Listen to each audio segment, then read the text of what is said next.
Hey everybody, welcome to Obscurities and Miniatures. It's a Friday, and that means that it's time for yet another obscurity in literature. And this one's so obscure that I didn't even know it existed in English. This is a quite big book, and you'll notice there is a very specific author's signature there, but this is the Gypsy Omnibus by Smolderen and Marini. Marini's work, I guess if you ever looked at a heavy metal magazine in the 90s, you probably saw his stuff at some point or another. I swear I remember seeing some of these stories. I can't recall which, but I feel absolutely confident in saying that Gypsy was a regularly featured book in the pages of heavy metal. I know I've seen some of his other stuff, Raptors, the Scorpion. He's gotten around. Got the logo there. So this is actually a hardcover edition that collects all 6 original French books. I didn't know there were 6, but like I said, I didn't even know this existed, let alone in English. So nice packaging. I'm not a big fan of white covers because I had filthy fingers from painting all the time. But one thing, and I had never seen the original chapter. I don't know where I picked it up. I can remember, vague Russian, Siberian, cold weather areas, and that's definitely in this book. But what's interesting about this is it kind of takes a detour into other places based on this big roadway that exists all throughout the world at this point. And there's absolutely no denying that Marini is a very talented artist.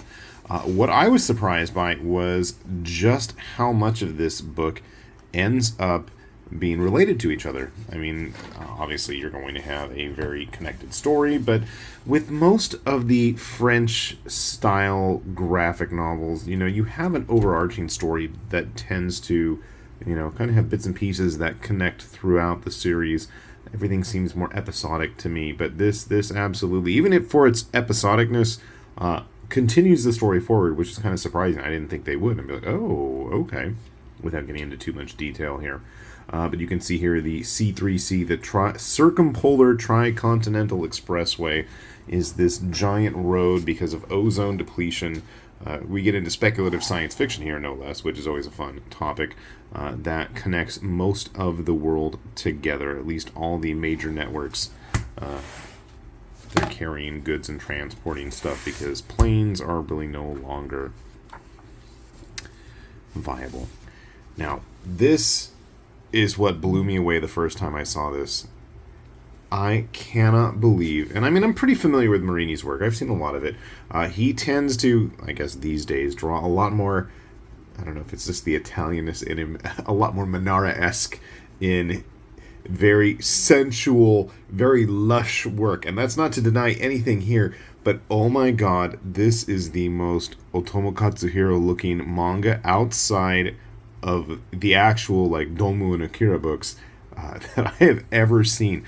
Just the facial features, the expressions, the views, everything here just screams early 80s Otomo. And I want to say that this is like maybe at least in English, early 90s. I want to say like 90, 91.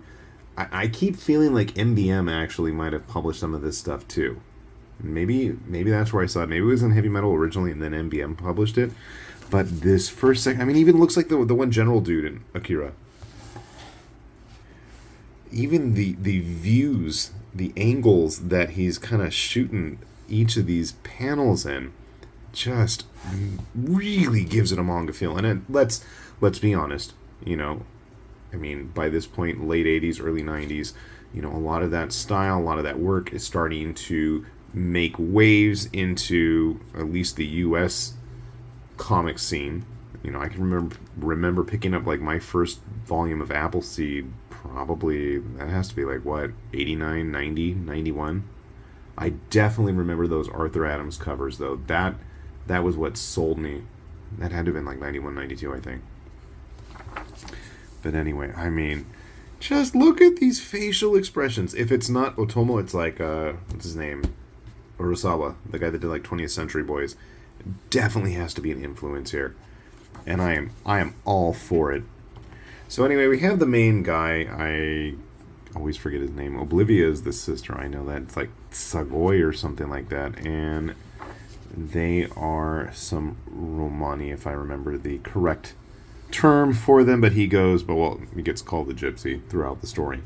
But how things start and how things end are quite different. And he has quite the vulgar mouth and tastes. And as the story goes,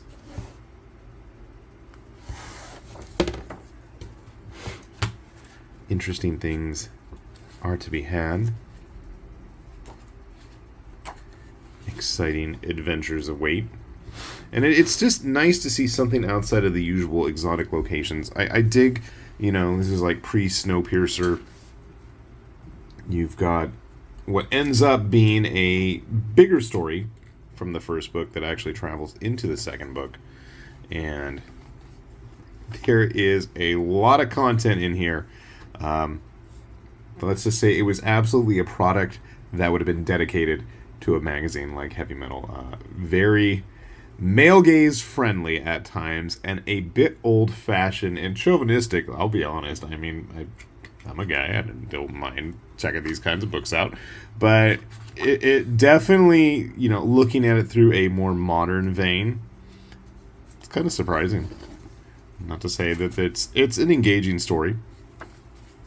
We're going to jump ahead a little bit. I don't want to give away too much of what's happening out here in the snow. They are in different areas. Different things are happening. And all of a sudden, later on, besides having some flashback stories, we do get to see a little bit of a different variety of art. Less snow. Still plenty of ladies. Plenty of high-tech junk. Very dilapidated looking, cyberpunk, dystopian futures. And then things take a real drastic turn in terms of color. Not only in terms of color, but actually in terms of work. And this kind of style for this section, the White Wing, and after that, really is what kind of feels like typical Marini artwork to me. This is kind of what I feel like. Maybe this is around the time I discovered his stuff. But at this point, I mean, just the quality of how much work is getting put into these panels. These are just like typical little throwaway panels, and they are just rife with all sorts of detail.